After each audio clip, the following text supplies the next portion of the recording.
আলাদা এক্সাইটমেন্ট আছে, তোমরা জাস্ট ফাটাফাটি ট্রেন জার্নিটা হাঁটি এনজয় করতে হবে। এই ট্রেন জার্নির জন্য ওই দিন ধরে ওয়েট করে আছি। বলছি ওই অনুভূতিটা যেন একটা এই ট্রেন জার্নির জন্য প্লাস অনেক দিন ধরে বসে আছি, সুতরাং রাত্রিটা ঘুমিয়ে নষ্ট করার কোনো ইচ্ছেই নেই। মোটামুটি এই জানলার ধারেই মোটামুটি বসে সারা রাত কাটানোর প্ল্যান। চুটিয়ে হাওয়া আসছে, ফাটিয়ে হাওয়া।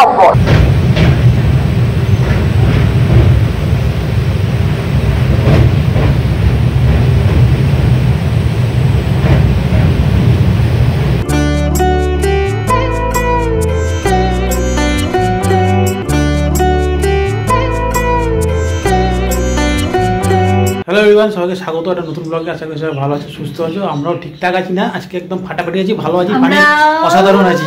তার কারণ আমরা পুরী যাচ্ছি ফাইনালি যাচ্ছি। বহু প্রতীক্ষার ইয়েতে ফাইনালি প্রভু দয়া করেছেন। মানে ওনার তো দয়া না হলে কারোর সাধ্যি নেই কিছু করবে। তো ফাইনালি মানে এক্সাইটমেন্টটা ঠিক ভাষাতে প্রকাশ করতে পারে না, বলা যাচ্ছে না। অনেকের মতে হতে পারে আমাদের কাছে মানে এটা যে একটা কি বিশাল ব্যাপার, সেটা মানে আমি ঠিক ভাষাতে বোঝাতেই পারবো না। সিরিয়াসলি মানে আমরা বোঝাতে পারবো না। আমাদের মানে দেখো, ঘুরতে বেড়াতে তো যেতে সবাই ভালোবাসে, পুরী যেতে ম্যাক্সিমাম মানুষই ভালোবাসে, 99% মানুষ পুরী যেতে ভালোবাসে। কিন্তু মানে আমাদের আবেগটা একটা অন্য জায়গায়, মানে সেটা বলছি তো, ও যেমন বলছে না, ভাষায় বলে বোঝানো যায় না। ওই জায়গাটায় যেতে পারাটা আমাদের কাছে যেন মনে হয় ভীষণভাবে একটা কিছু পুণ্য করে ফেলেছিলাম, তারপর আমরা যেতে পারছি, এরকম একটা ব্যাপার। তো আমরা মোটামুটি সবাই রেডি। আর মানে যেখানে প্রায় প্রত্যেক মাসে যেতে যাই, যেখানে প্রায় 1 বছর অতিক্রান্ত পর আমরা যাচ্ছি। ওটাই গত বছর গিয়েছিল না, সেটা ধরেই 1 বছর বলছি, সেটা 1 বছর আমাদের দুজনে, আমার আর মেয়ের 1 বছরের বেশি। সেই জন্য মানে আরো মানে একটা অস্বস্তি যে খালি বলতাম না যে তোমাদের ব্লগে এই চলে যাচ্ছে কেটে যাচ্ছে, চলে যাচ্ছে কেটে যাচ্ছে, ঠিক এই কারণটাই এইটা। যাই হোক, আপাতত আমরা বেরোচ্ছি। আমাদের ট্রেন দেরি এসে, তোমরা তো জানো আমরা মোটামুটি একটা অ্যাডভান্স ড্রাইভ, মানে আমাদের অভ্যাস। আর সবচেয়ে বড় কথা, এটা বৃষ্টির ওয়েদার, আগে চলে যাবে, খুবই খারাপ ওয়েদার। সেই জন্য মোটামুটি আগে গিয়ে দাঁড়ায় আমরা মোটামুটি ওই 8টার সময় যে পুরী দুরন্ত হাওড়া শিয়ালদা পুরী দুরন্ত, সেটা হচ্ছে, সেটাতে করে আমরা যাবো। ফট করে একটা আলো জ্বলে উঠলো, তো আমাদের পাওয়ার অফ হয়ে গেছিল, আবার এলো। তো চলো, এখানে আর বকছি না, একদম শিয়ালদায় পৌঁছি, ওখানে গিয়ে তোমাদের সাথে সবকিছু শেয়ার করবো ব্লগের মাধ্যমে। এর আগেও দুরন্তর ব্লগ তোমাদের সাথে শেয়ার করেছি, নতুন কিছু আপডেট যদি এসে থাকে সেগুলো সব কিছু শেয়ার করবো। এছাড়া যা যা করবো সব কিছু তোমার সাথে শেয়ার করবো, দেখতে থাকো পুরো ব্লগটা, স্কিপ না করে। এখন 6টা বাজে, তোমরা জানো আমরা মোটামুটি আমাদের হিসেবে 2 ঘন্টা আগে প্রায় চলে এসেছি। আপাতত আমরা এই যে এখানে ওয়েটিং রুম, ওটা ওয়েট করবো। তোমার এটার ডিটেলস আগেও শেয়ার করেছি, চলো একবারে দেখিয়ে দিই। আপাতত এখানে মোটামুটি প্রায় ঘন্টা দেড় ধরে, সবাই ঘন্টা দেড় না, মানে ট্রেন ছাড়ার টাইম এখনো 2 ঘন্টা, বাট আমরা এখানে ঘন্টা দেড় মধ্যে বলবো, কারণ ট্রেনটা মোটামুটি 7:30টার মধ্যে প্ল্যাটফর্মে দিয়ে দেয়। আর যেটা সবচেয়ে বড় কথা, আমাদের মানে উবেরের থেকে না এইবারে ট্রেনে, মানে লোকাল ট্রেনে চলে আসাটা খুব ইজি আর হয়। হ্যাঁ, ভীষণ কম টাইমের মধ্যে আমরা চলে আসতে পারি, সময়ও বাঁচলো, পয়সাও বাঁচলো। আর মানে বৃষ্টির ওয়েদার চলছে তো, কোথায় কি জল টল আছে না আছে তার কোনো ঠিক ঠিকানা নেই। সেই জন্য মানে এভাবেই চলে এসছে না। এটা upper class waiting room AC. এখানে আমরা আগেও দেখেছি, এখানে সিস্টেমটা তার আগে বলে দিই, এখানে হচ্ছে ঘন্টায় 10 টাকা করে পার হেড। এখন আবার দেখুন একটা জিএসটি চার্জ করেছে, মানে আমাদের 3 জনের 1 ঘন্টায় 30 টাকা হয়, 36 টাকা নিলে এটা সামান্য জিএসটি চার্জ করেছে। আর আমার পেছনে জায়গাগুলো দেখতে হচ্ছে, এগুলো কিন্তু রুম। যদি কেউ এখানে ঘুমোতে চাও, যে মানে রেস্ট করতে চাও, ওখানে কিন্তু বেড ফেড রয়েছে, সেটাও করতে পারো। আর এই জানলাম যেটা হচ্ছে, তোমার যদি মানে শিয়ালদা ছাড়া অন্য স্টেশনের পিএনআর থাকে, মানে তোমাদের যদি বোর্ডিং স্টেশন হাওড়া বা কলকাতা স্টেশনও হয়, তাহলে কিন্তু তোমরা এখানে এই রুমটাকে অ্যাক্সেস করতে পারবে, এই বসাটাকে অ্যাক্সেস করতে পারবে না। বসাটার জন্য শিয়ালদার পিএনআর বা শিয়ালদা থেকে বোর্ডিং হলে তবেই এই বসাটাতে অ্যাক্সেস করতে পারবে। কিন্তু যদি তোমার অন্য স্টেশন থেকে বোর্ডিং হয়, তাহলে কিন্তু এই রুমটা অ্যাক্সেস করতে পারবে, বাট সিটিংটা অ্যাক্সেস করতে পারবে না। এগুলো মোটামুটি ব্যাপার। আর এখানে প্রচুর খাওয়া দাওয়ার অপশন আছে, থালি টালি রয়েছে, তারপর প্রচুর স্ন্যাক্স আইটেম রয়েছে, সেগুলো আমরা খাবো। বাথরুমের অভিজ্ঞতাটা বলছি খুব খারাপ। বাবা বলো না, আমি মাঝে অন্নপ্রাশনে কি খেয়েছিলাম মনে পড়ে গেল আমার। আগের বেলা বলছিল মানে ফিমেলটার অবস্থা, মেলটা কি হচ্ছে জানে, মেলটা কিন্তু একবার পরিষ্কার করেছিল। আমার বলার কারণটা একটাই, পয়সা নিয়ে তো এখানে হচ্ছে, এখন রুম যেখানটা বসে এখানটা কিন্তু খুব পরিষ্কার, খুব সুন্দর চিনচান, এই জায়গাটা খুব পরিষ্কার, একদম ছাঁ চকচকে। বাথরুমটা, মানুষের বাথরুমটা তো খুব ইম্পর্টেন্ট জিনিস, ওটা তো যেতেই হবে। যত কিছু রোগের ডিপো হচ্ছে বাথরুমের জায়গা, সেটা যদি পরিষ্কার না থাকে কিরকম লাগে বলে। মানে আমার এসব গা গিন করছে, খিদে পাচ্ছে, এখানে কিছু টুকটাক খেতে হবে, কফি তো খাবো। তার সাথে কিছু টুকটাক স্ন্যাক্স হয়তো খাবো। কি খাচ্ছি সেটা তোমার দেখাচ্ছি। চলে এসছি আমাদের খাবার, এটা হচ্ছে ভেজ স্যান্ডউইচ আর ভেজ হচ্ছে তোমার কি পনির কাবাব। এটা এই হচ্ছে প্যাটিসের মতন পনির কাবাব, বলছে প্যাটিসই বলবো আমি, আর কিছুই বলবো না, দেখতে বোঝাই যাচ্ছে। একটু বড় সড়ো আছে, একটু বড় সড়ো মোটা সোটা দেখে বললাম। আর কফিটা ঘুমাবো এখানে একটা সুবিধা, যেখানে আমি চিনি ছাড়া কফিও আলাদা করে পাওয়া যায়, পরে নেবো রাখনি আমরা একসাথে ঠান্ডা করে জন্য একটু ওটা পরে নেবো। অসুবিধা হচ্ছে এত জিনিসপত্র নিয়ে তার মধ্যে এদিকে রাখলে আমাদের তো জানো সাথে গরু থাকে, গরুকে তো যেখানে যেখানে বসিয়ে দিয়ে সম্ভব নয় খাওয়া, ওই জন্য মানে যতটা সম্ভব ভেজের দিকে থাকাটারও চেষ্টা করি আমরা।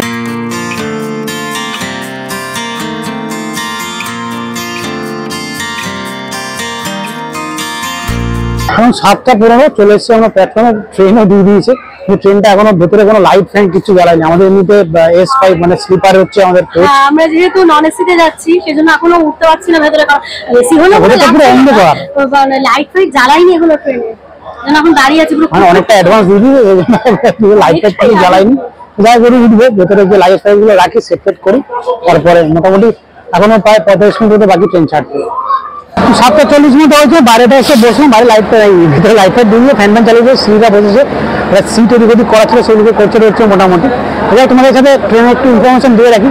আমি এর আগেও দুবার আমরা গেছি দুরন্ত, তখন ইনফরমেশন দিয়েছিলাম, আবারও বলছি। শিয়ালদাপুরি দুরন্ত এক্সপ্রেস 22201 শিয়ালদাপুরি দুরন্ত এক্সপ্রেস, এটা সপ্তাহে 3 দিন শিয়ালদা থেকে ছাড়ে, সোম বুধ শুক্র রাত্রি 8টার সময় শিয়ালদা থেকে ছাড়ে, আর পুরীতে পৌঁছে পরের দিন ভোর 4টার সময়। আর উল্টো পথে মঙ্গল বৃহস্পতি শনি পুরী থেকে ছাড়ে শিয়ালদার উদ্দেশ্যে। এগুলো মোটামুটি ট্রেনের ইনফরমেশন। আর এই ট্রেনটার মধ্যে মোটে দুটো হয়, শিয়ালদা থেকে ছেড়ে একদম গিয়ে দাঁড়াবে খড়গপুর, তারপরে মাঝখানে ভুবনেশ্বর, আর কিন্তু কোথাও কোনো হল্ট নেই, ডাইরেক্ট পুরী, মাঝখানে জাস্ট দুটো হল, খড়গপুর আর ভুবনেশ্বর। আজকে এক্সাইটমেন্টটা আমাদের চরম, পুরী যাওয়ার জন্য সবসময় একটা অন্যরকম এক্সাইটমেন্ট থাকে। আর একদিন পর নানা রকম যুদ্ধের পর ফাইনালি প্রভুর দেখেছেন, প্রভুর কাছে যেতে পারছি, ব্যাপারটা একটা অন্যরকম ফাটাফাটি, মানে পারদ চড়ছে তাই ট্রেন ছাড়ার অপেক্ষায়, ট্রেন ছাড়ুক তারপরে কতক্ষণে পৌঁছবে পবিত্র পুরীধামে। কাটায় কাটায় একটা ট্রেন ছাড়লে জয় জগন্নাথ, আলাদা এক্সাইটমেন্ট আসছে, মানে জাস্ট ফাটাফাটি। মানে কি বলবো, মানে যা হচ্ছে না কি অসম্ভব ধরনের এক্সাইটমেন্ট, ফাটাফাটি। ট্রেন জার্নিটা হাঁটিয়ে এনজয় করতে হবে, এই ট্রেন জার্নির জন্য ওই দিন থেকে ওয়েট করে আছি। তাই হোক চলো, এখন একদম বিরাম বললাম 8টা, আশা করি লেট না করলে 4টার মধ্যে ঢুকে যাবে, যা শিডিউল টাইম মোটামুটি। আর মাঝখানে মোটে দুটো হল, প্রথম ধরা যাবে খড়গপুর, তারপরে মাঝখানে ভুবনেশ্বর, ভুবনেশ্বরে মাঝে মাঝে প্রায় মাঝরাতে টাইম 2:30টার মধ্যে, তারপরে একদম পুরী। চলো এবার যাই, জয় জগন্নাথ।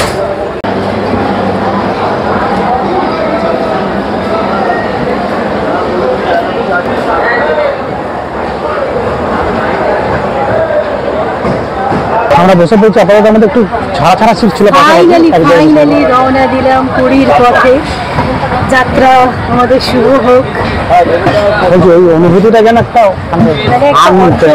ট্রেনটা ছাড়ে, মানে এখনো অব্দি দুরন্তর আমার সেকেন্ড বার এক্সপিরিয়েন্স হচ্ছে, ফার্স্ট বারেও দেখেছি আমি। টাইম ছাড়াটা কিন্তু ঠিকঠাক টাইমে কনস্ট্যান্ট ছাড়ে, এখন পৌঁছানোর ব্যাপারের উপর ডিপেন্ড করছে কি হয়। তো যাই হোক, এটা একটা মানে একদম আলাদা, মানে আমার তো সারা রাত ঘুমের কোনো গল্প থাকে না। যারা তোমরা আমাদের পুরোনো ব্লগ দেখো জানো আমি সারা রাত ঘুমাই না, মোটামুটি ট্রেনের মধ্যে কে গেল কে এলো ঘুমতে থাকি। আপাতত এনজয় আর ওয়েট করা। আমাদের কাছে মানে বাস জার্নির থেকে এটা একটা বলে নিই, জানি না ফিউচারে বাসে যাবো কিনা, কিন্তু আমাদের কাছে বাসের থেকে ট্রেন জার্নিটা বেশি এনজয় করি। না বাস তো এনজয় করি না বলবো না, যারা তোমরা বাসের জার্নিটা জানো একটু শর্টই হলে দিনের বেলাটা ঠিক আছে, 4-5 ঘন্টার মধ্যে ঠিক আছে। নাইট জার্নিটা বাসের না খুব চাপ। নাইট জার্নি সত্যি কথা বলতে দেখো একদম পরিষ্কার বলে দিচ্ছি, একটু মানে বাথরুমের তো ব্যাপার থেকেই তো, সুতরাং বাসের ক্ষেত্রে নাইট জার্নিটা একটু প্রবলেম মনে হয় আমার। যদি যে বাসে অবশ্য টয়লেট ফয়লেটের ব্যবস্থা হবে তাহলে ঠিক আছে, তো যাই হোক যদি ভবিষ্যতে করি তখন আবার তোমরাই বলবে তাহলে বাসে যে এলে, সেটা বলছি না।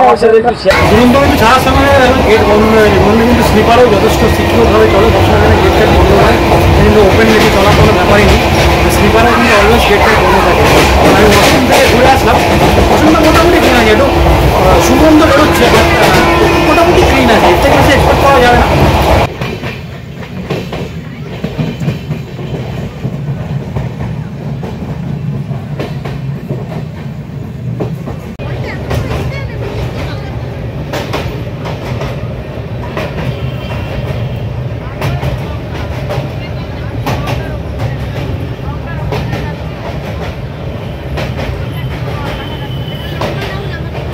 আচ্ছা, তোমাদেরকে একটা কথা বলে রাখি, দুরন্ত তো জানো খাবার দেয়, আর আমরা কিন্তু খাবারটা নিয়ে নিই, কিন্তু খাবার না নিলে জলটা কিন্তু পাচ্ছি। জল কিন্তু 1 লিটারের বোতল, 3 জনের 3টে দিয়ে দিয়েছে, এখানে বাকি 2টো রয়েছে, একটা তোমাদের তুলে দেখালাম। আর খাবারটা নিয়ে নিই একটাই কারণ, যারা আমাদের আগে দুরন্তের ব্লগ দেখেছে জানো খাবারটা আমাদের একদম ভালো লাগেনি, ভীষণ খারাপ খাবার ছিল, সেই জন্য খাবারটা নিয়ে নিই, মানে খাবারটাকে চুজ করিনি আর কি, আমরা বাড়ি থেকেই খাবার নিয়ে এসেছি। আমরা টিকিট কাটার সময় নো ফুড অপশন চুজ করেছিলাম। তোমরা টিকিট কাটার সময় এখানে অপশন পাবে veg, non veg, no food. আমরা নো ফুড করেছিলাম, যেহেতু এখানে 665 টাকার মতো ভাড়া স্লিপারে। আর তোমরা ফুডটা যদি অফ না করো সেক্ষেত্রে কিছু টাকা মাইনাস হয়ে যাবে, মানে ফুড যে ক্যাটারিং চার্জটা সেটা মাইনাস হয়ে যাবে। তোমরা তোমাদের কনভেনিয়েন্স অনুযায়ী করতে পারো, তোমরা চাইলে খাবার রাখতে পারো, যদি না চাও তাহলে নো ফুড অপশনটা করবে। আমরা যখন বাড়ি থেকে ডিনার নিয়ে এসেছি, ডিনার যখন করবো তখন তোমার সাথে অবশ্যই শেয়ার করবো কি ডিনার বাড়ি থেকে এনেছি। এখন 9:30 মতো বাজে, ট্রেন আমদিন ক্রস করছে, সে মোটামুটি টাইমেই আছে। তো আমরা ডিনারটা করে নিচ্ছি, এমনিতেও ডিনার এখানে সার্ভ করে দিচ্ছে, মানে যারা অলরেডি টিকিটের সাথে ডিনার নিয়েছে তাদের ডিনার সার্ভ করা হয়ে গেছে। আমরা যেরকম বললাম যে আমরা কিন্তু ডিনার বাড়ি থেকে ক্যারি করছি, এখান থেকে অফ করে দিই, তোমরা চাইলে অফ করতে পারো, আমরা কিন্তু করি, কারণ খাবারটা একদমই পদের নয়। এখান থেকে আইসক্রিম দিচ্ছি, যদি আইসক্রিমটা পাওয়া যায়, মানে বলেছি কিছু বললে যদি থাকে স্টকে পয়সা দিয়ে নিতে হবে। তো আমাদের ডিনারে কী আছে চলো তোমাদের সেই দেখাচ্ছে। তোমাদের ডিনারটা দেখিয়ে দিই কি আছে। মিক্সড ভেজ, অল্প অল্প করে ঘুরে ঘুরে দেখাচ্ছি। এটার মধ্যে রয়েছে পরোটা ভাজ করে, এখানে আছে স্যালাড, আর এটার মধ্যে আছে মিষ্টি। মিষ্টি একটু তুবড়ে গেছে। মিষ্টি কি আছে আমি বলে দিচ্ছি, মিষ্টি হচ্ছে ছানার জিলিপি। এই হচ্ছে আলু ভাজা। আলু ভাজাটা মেয়ে আর ওর বাবা বলেছিল গোল গোল আলু ভাজা খাবে, তো সেটাও আমি করে নিয়েছি। তো 9:15 তো বাজেই, ডিনারটা সেরে নিই।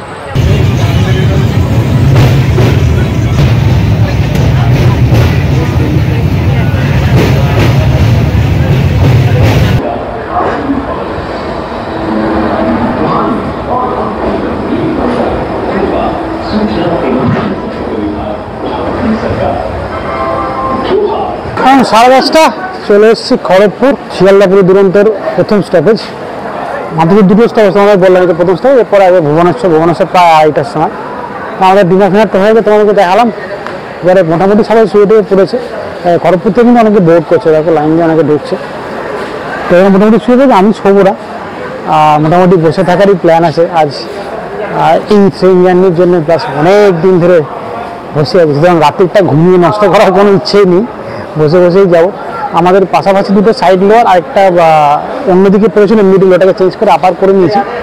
আমার একটা সিটের ইচ্ছে করলে শুতে পারি, বাট শোবো না, ইচ্ছে পুরোটাই মোটামুটি বসে বসে জার্নিটা পুরোটাই এনজয় করার, এটাই মোটামুটি প্ল্যান। মেয়ে শুয়েছে, শুয়ে বসে আছে, এমনিতে খুব একটা ঘুম তো হয় না। তো যাই হোক চলো, মোটামুটি জেগেই কাটানোর প্ল্যান। আর মোটামুটি 4টের মধ্যে তো ঢুকেই যায়, অবান্তর ঘুমানোর কোনো মানেই নেই। এই আপাতত ফুল এনজয় করা প্ল্যান আছে ট্রেন জার্নিটা। খড়গপুর থেকে ছেড়ে গেলে ট্রেন, এরপরে সবে একদম রাইটে এখানে ভুবনেশ্বর। শ্রী এখানে বসে আছি, শ্রীও শোয়নি এখনো, মেয়ে এখানটা শুয়েছি, আমি এখানটা বসেছিলাম। মোটামুটি যেরকম বলছিলাম এখানটা বসে এই জানলা দিয়ে দেখতে দেখতে এইভাবেই রাতটা কাটানোর প্ল্যান আছে। শ্রীও এখানে আছে, শ্রীও মোটামুটি হয়তো শোবে কিছুক্ষণ পর। আর আমি মোটামুটি এই জানলার ধারেই মোটামুটি বসে সারা রাত কাটানোর প্ল্যান। কিন্তু ফুটিয়ে হাওয়া আসছে, ফাটিয়ে হাওয়া, মানে স্পিকারের একটা সুবিধা আছে, একটু সাউন্ড আছে, ট্রেনের যে সাউন্ডটা দেয় সেটার একটা মজা আছে। ট্রেনের যে সাউন্ডটা কিন্তু একটা অদ্ভুত ভালো লাগা আছে, যেটা এসিতে পাওয়া যায় না। ওলাতে এই ট্রেনের সাউন্ডটা পাওয়া যাচ্ছে, এটা কিন্তু দারুণ লাগছে দেখতে। আর মোটামুটি এভাবে বসেই কাটানোর প্ল্যান, এনজয় করি। এখন 2:30টার সময় ভুবনেশ্বর নিয়ে দেখা হচ্ছে।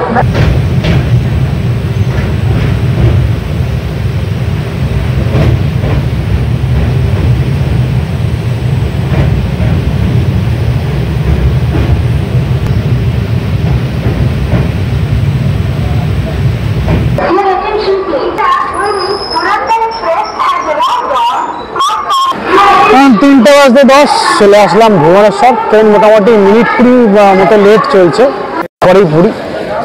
আর রাতের দৃশ্যপট ক্রমশ চেঞ্জ হচ্ছে, যেরকম বললাম তোমাদের ক্রমশ যে মানে পুরোটাই জেগে আছে, শুনতে নেই। রাতের দৃশ্যপটটা যদিও ক্যামেরায় শেয়ার করা যাচ্ছে না, এত অন্ধকার তো বাইরে, বাট খালি চোখে দারুণ লাগছে একটা জার্নি। আর যেহেতু স্লিপার, তো স্লিপারে একটা সুবিধা হলো একদম র ব্যাপারটা, পুরো মানে ট্রেনের যে সাউন্ডটা সেটা সম্পূর্ণ থাকছে, আর ভিজিবিলিটিটাও বাইরে অনেক বেটার লাগছে। একটা সমস্যা, এই স্লিপারে কোনো রকম বেড রোল দেয় না, তো সেটা একটা প্রবলেম। এই মানে বালিশ নেই, ওই একটা সিটে আমি আর মেয়ে সাইড লোয়ারে আছি, শ্রী পাশেরটা আছে গোপুদের নিয়ে। আর এইখানে একটু মানে আধা শোয়া হচ্ছে আধা বসছি, এইভাবে চলছিল, ওই জন্য পিঠে লাগছে, কিছু কোনো বালিশ ফালিশ নেই। আর পুরো ওপেন তো, বর্ষাকাল তো, আর হাওয়াটা দিচ্ছে, ঠান্ডা হয়ে গেছে, মানে নন এসিতে আছে বলে মনেই হচ্ছে না, হেভি ঠান্ডা হয়ে গেছে। যাই হোক, এখানে 5 মিনিটের হল্ট, একদম পুরি এক্সাইটমেন্ট চড়ছে আর কি।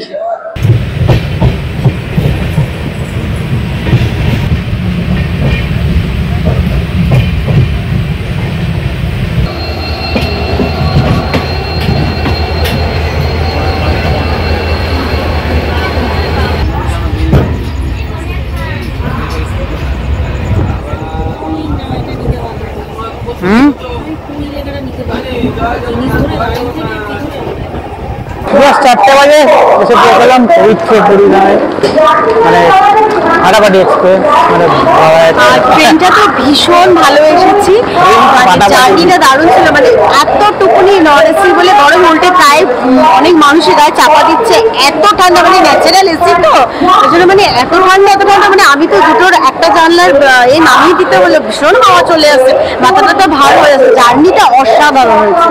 আর মানে তোমার তখন যেটা বলছিলাম, এসিতে হয়তো ভেতরে সাউন্ডটা ঘেরা যায় না, কিন্তু ওপেনে সাউন্ডটা যায় না, এটা একটা আলাদা মজা আছে, মানে এর মধ্যে একটা আলাদা ফিলিংস আছে, কিন্তু এটা অন্য রকম লাগে, একদম বেশ ভালো লাগছে। আর দুরন্তর একটা ব্যাপার আছে, দুরন্ত তো সব জায়গায় দাঁড়ায়ও না, আর গেটটাও বন্ধ করে দেয়, সেদিকে ওই জন্য চাপটা অতটা থাকে না। যা স্পিডে দুরন্ত থাকে ভাবাই যায় না। নামে জাস্টিফিকেশন দিচ্ছে, আজকে দুরন্ত মানে একদম দুরন্ত গতিতে গেলে, দুরন্ত তো সত্যিই দুরন্ত, মানে কি স্পিড সেটা দেখ আমি তো আগেও বলেছি, নন এসিতে হলেই বোঝা যায়। পুরীতে আসার জন্য দুরন্ত কিন্তু আমার মতে সবচেয়ে ভালো। লোকে হাওড়া পুরীটা করে, কিন্তু টাইমিং এর জন্য এটা একটা সমস্যা যে 4টার সময় ঢুকে গেল, এগুলো লোকে যারা হোটেল বুক করে আসে না তাদের পক্ষে তো মুশকিল হয়, সেক্ষেত্রে একটা সমস্যা। বাকি কিন্তু হোটেল বুক করে আসলে মোটামুটি রুম না পেলেও এখনো আলো ফোটেনি। যাই হোক, একদিনও পুরী নেমে মানে এক্সাইটমেন্টটাই আলাদা। আপাতত বাইরে গিয়ে তো বিশাল বার্গেনিং করতে হবে এখন, তারপরে আমাদের হোটেলের দিকে যাই, গিয়ে তারপর তোমাদের বাকি সব দেখাচ্ছি। আমাদের পেছনে স্টেশন থেকে যাচ্ছে পুরো এগিয়ে এসে আমরা জাস্ট রাস্তাটা ক্রস করে এখান থেকে টোটো নিলাম। তোমরা যেটা করবে একটুখানি এগিয়ে আসবে, জাস্ট অপোজিট রাস্তাটা চলে যাবে, তাহলে কিছুটা হলেও কম হবে। আমাদের হোটেলটা তোমরা জানো প্রায় লাইট হাউসের কাছাকাছি, এই দুয়ালে মোটামুটি 200 থেকে 250 টাকার মতো ভাড়া পড়ে, 230 টাকায় মোটামুটি বার্গেনিং করে রাজি করলাম। আর এখানে যদি তোমরা মোটামুটি 6টার পর আসো, এখান থেকে যেটা বাস আছে না সেটা অ্যাভেলেবল পর তাদের মোটামুটি 10 টাকা পার হেডে চলে যাবে, 10 টাকা। কিন্তু ফ্যামিলি নিয়ে লাগেজ নিয়ে একটু অসুবিধা হয়, সেই জন্য এখানে টোটো অটো করতেই হয়। চলো আমরা তো এসে গেছি হোটেলে। দাদা এই মোহনদার সাথে গেলাম, মোহনদার নাম্বারটা আমি নিচে ডেসক্রিপশন বক্সে এবং স্ক্রিনে দিয়ে রাখবো, অন স্ক্রিন। তা তুমি নাম্বারটা বলে দাও তোমার। 8658719971। তোমার স্টেশনে নেমে ফোন করলে কিন্তু তারা তোমাদের এই হোটেলে ড্রপ করে দিতে পারে, বা এবার অন্যান্য যা কিছু মন্দির টন্দির যাওয়া সব কিছুর জন্যই থাকবে। বেশ ভালো লাগলো, সেই জন্যই নাম্বারটা শেয়ার করলাম। তোমরা কিন্তু মানে ওখানে তো অটো টোটো পেতে প্রবলেম হয়, এক এক রকম ভুলভাল বলে, দাদার সাথে কিন্তু কথা বললে ভালো লাগলো সব কিছুটা, সুতরাং তার সাথে কন্ট্যাক্ট করতে পারো, ভালো লাগলো। ঠিক আছে, জয় জগন্নাথ। এখন 4:30 মতো বাজে, হোটেলের রুমে আমাদের চলে। তোমাদের একটা কথা একটু বলে রাখা ভালো, কিছু মনে করো না এটা বলছি বলে। ধরো কেউ যদি সিভিউতে আসো, রুম না পেলে যেন মানে বললো না যে এরকম ওনাকে ভিডিওতে দেখেছিলাম উনি তো পেয়ে গেছেন। আমরা কিন্তু লাকিলি এটা পেয়েছি, কারণ রুম যখন খালি থাকে তখন হয়তো দিতে পারে, যখন রুম খালি থাকে না তখন কারোর পক্ষে পসিবল নয়। কারণ মানে ট্রেন থেকে নামার পর কিন্তু প্রচুর মানুষ কিন্তু প্ল্যাটফর্মে বসে রয়েছেন, কারণ চেক ইন টাইমটা তো এটা নয়, ভোর 4:30 নয়, সুতরাং আর যারা থাকে তারাই ওখানে রুমটা ছেড়ে দেবে অন্যজনের জন্য। এটা লাকিলি আমাদেরকে ব্যাপার, এখানে সবাই আমার একদম মানে খুব, আর আমাদের সত্যি কথা বলতে আমরা অন্য কোথাওই থাকি না। আর যারা আমাদের ব্লগ প্রথম থেকে দেখে আসছো, পুরীর ব্লগ বিশেষ করে যারা দেখছো, তারা তো জানো মানে যতবার ব্লগ দিয়েছি আমরা, আমাদের কিন্তু কোনো অন্য হোটেল নেই, হোটেল কিন্তু আমাদের এটাই থাকে। সুতরাং সেক্ষেত্রে তো বুঝতেই পারছো মানুষের পরিচিতির তো একটা সবসময়ের জন্যই আলাদা একটা জায়গা থাকে, তা সেই জন্যই বলতে পারো আরও সেটা হয়। তবে এটুকুও বলছি যে এই নয় যে মানে পরিচিতি আছে বলি রুমে কেউ থাকলো তাকে ভোর 4টের সময় বার করে দিয়ে আমাদেরকে ঢুকিয়ে দিচ্ছে যেহেতু সেটা আলাদা। অ্যাভেলেবেল ছিল সেহেতু আর যে সময় আমরা এসেছি এখন একটু চাপ কম আছে সেই জন্য, এটা যদি আমি রথের সময় আসতাম থোড়াই ইউনিটি পেতাম, কখনোই পেতাম না, পসিবলই হতো না। যাই হোক, আমাদের পুরী ভ্রমণের আজকে প্রথম পর্ব এটাই ছিল, এটাকে আর বাড়াচ্ছি না, আপাতত আমাদের চিংজামি এটা ছিল। পর্বটা যদি ভালো লেগে থাকলে অবশ্যই লাইক করে দেবে, যারা পরিবার সদস্য হবে তারা অবশ্যই চ্যানেল সাবস্ক্রাইব করে পরিবার সদস্য হবে। চলো আজকের মতো এইটুকুই, দেখা হবে নেক্সট ব্লগে খুব তাড়াতাড়ি। সবাই ভালো থাকবে, টাটা। টাটা।